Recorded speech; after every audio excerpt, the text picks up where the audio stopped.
Hi there, people. This is Pray Love, and today we're gonna talk about Rasasi Hawas.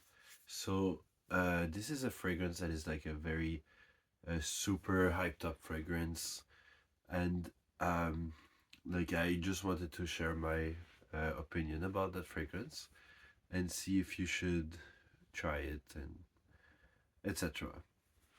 Now, first off, for those of you who don't know, Rasasi Hawas is actually kind of a clone or like a very much inspired by Invictus, Paco Rabanne Invictus. So it is quite similar to Invictus.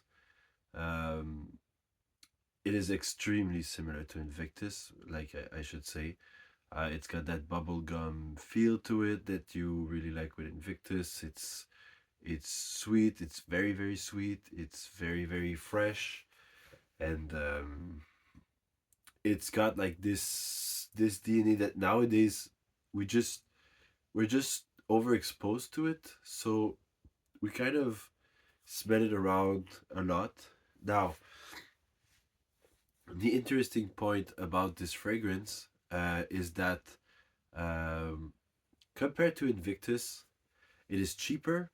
So it's cheaper than the original Invictus, which is already like not such a pricey fragrance. You can find it very easily, uh, pretty cheap. But Awas is even cheaper than that. So this is one of the big selling point for Awas is that it is kind of like an Invictus fragrance. So it has all the same component of like this bubblegummy, very sweet, very fresh fragrance, mass appealing, that I think gets a lot of compliments. That is um, like a very obvious choice. Like especially if you're younger, it does smell like a more like late teenager fragrance. And I think that Awas is kind of in that same ballpark. I will say that for a clone fragrance, Awas is pretty surprising because not only does it like emulate pretty much the feel of the Invictus, like the original, I think it kind of improves on it a little bit because I do believe that it is longer lasting and more heavier projection with Awas. You get that like you get tons of projection, you get a longer lasting fragrance, a denser, thicker fragrance too.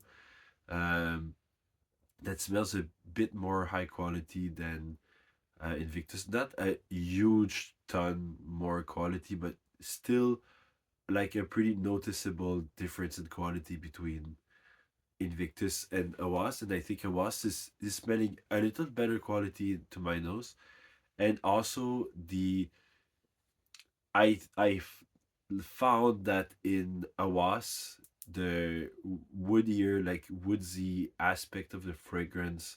I think there's driftwood. There's kind of like aquatic woodsy kind of a vibe. It just it's amped up compared to Invictus. So there's kind of a woodsier, more like woodsy aquatic driftwood kind of a vibe that you get more with that. Kind of like even almost like oak mossy, that is a bit more um classically masculine, a bit more powerful, a bit more coarse, which I found was pretty interesting in Awas.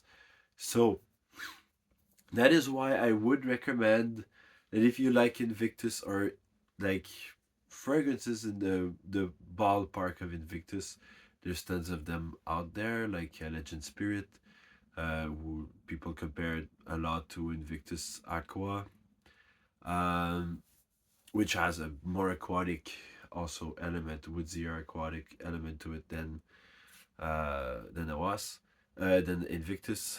So Invictus Aqua is perhaps a little closer to a was than like anyway.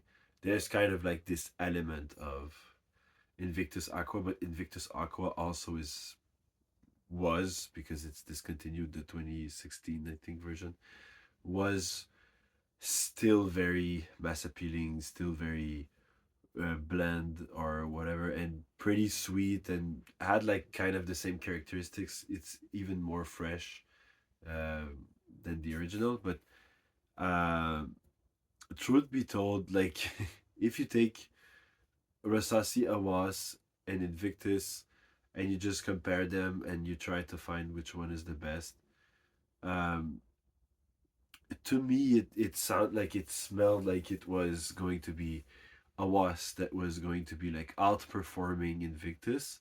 Maybe for some other people, I'm curious about your own experience. I've only tried it once, so but from my experience, I think I'm not a huge Invictus fan. I am not a huge fan of this whole genre of fragrances. I respect it. It's a great, they're great fragrances. They sell for a reason. When I smell it around, I think like, wow, like this person, like this guy smells great most of the time. Like at least smells okay. But it's not like a very deep personal, like deep, like intimate fragrance that I think would, I think it's just like a people pleaser fragrance to my taste, which is okay. Some people, like I'm a huge fan of fragrances, and I still have like people pleaser fragrances around that I love to wear, but they are people pleaser fragrances that fit into, most of the time they fit into my aesthetic, they fit into what I want to project. But I think most people just want a fragrance that people are gonna love, and so they just put this on and they're like, that this is sweet, this is fresh, this is whatever. They're probably hearing that it gets a lot of compliments, which I do believe. I do believe it gets a fair share of compliments. I do believe if like a fair share of people really like this fragrance and really like to smell it. uh, but if you're a fan of Invictus, I think a was is kind of the way to go, because it's like, instead of buying a new bottle of Invictus, like to check out this fragrance that is cheaper and that is more project, like there's more projection to it, there's kind of a quality about it, and it's kind of a little bit bolder in my experience. Like I say, it is a bit more interesting maybe than Invictus. And it's got like this Embroxen vibe too, and everything. I really do think that it's worth it, like to check it out. I'm not a huge fan of like all the clone fragrances, but then I really think they did a nice enough twist on the fragrance, a nice enough tentative of like getting the fragrance to be more elevated or to get it to somewhere else. I think they did a great job, and I think it's worth checking out. So that being said, spread love and spray love. Bye bye.